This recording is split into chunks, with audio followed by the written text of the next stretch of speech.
I'm from South Carolina, a little town on the coast called Georgetown, which Sherman did not burn. My grandmother, when we were young, would tell us stories of the South, as great Southern grandmothers do. And Sherman is a part of all of these stories.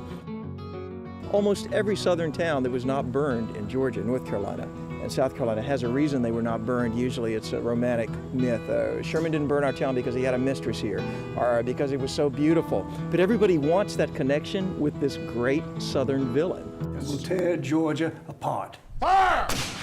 I heard that they were auditioning for General Sherman, and he has always been a figure of great controversy where I'm from. And I thought, this would be interesting. And so I fooled around with the makeup a little and sort of resembled him. And I thought, wouldn't it be funny if they chose a guy from South Carolina, of all places, to play General William T. Sherman? And they did.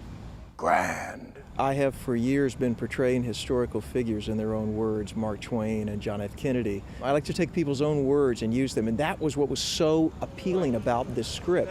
All of the dialogue that myself and the other actors are speaking is actual dialogue from the period. Action! War is cruelty. There is no use trying to reform it.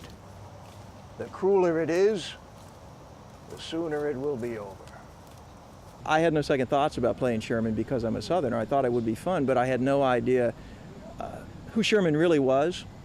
And reading Rick King's script and doing the research, which he asked me to do, I've learned so much about Sherman and have so much of a greater respect for him and understand his reasoning for doing what he did.